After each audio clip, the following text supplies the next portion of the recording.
భారీ వర్షాలకు శ్రీశైలం హైవే కోతకు గురైంది.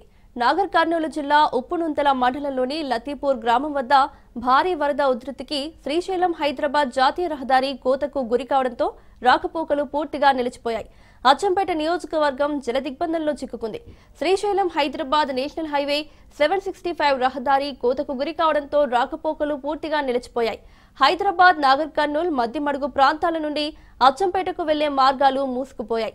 అచ్చంపేట నియోజకవర్గం మొత్తం జలదిగ్బంధంలో చిక్కుకుపోయి ప్రజలు తీవ్ర ఇబ్బందులు పడుతున్నారు. ప్రయాణికులు, రైతులు రహదారులపై వర్షంలోనే వాహనాల్లో తలదాచుకుంటున్నారు. శ్రీశైలం హైదరాబాద్ రహదారిపై ప్రయాణించకూడదని, ముఖ్యంగా డిండి ప్రాజెక్టు దిశగా రాకపోకలు మానుకోవాలని డీఎస్పీ శ్రీనివాసులు సూచించారు.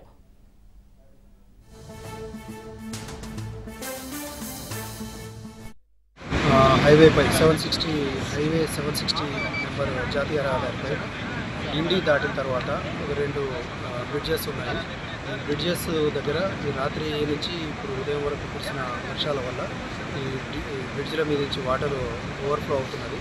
దానివల్ల కొంత బ్రిడ్జ్ కింద ఉన్న ఈ మట్టి కూడా కోతకు గురై ఈ బ్రిడ్జ్లు ప్రమాదకరంగా ఉన్నాయి.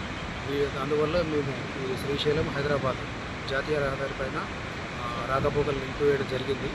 ఈ రూట్లో ఎవరైనా ఇక్కడ వచ్చేవాళ్ళు ఆల్టర్నేట్గా అచ్చంపేట, బల్మూర్, లింగాల, తెలకపల్లి నుంచి నాగర్ కర్నూలు దారిని వాడుకోవాలని ఇక్కడి ప్రయాణికులు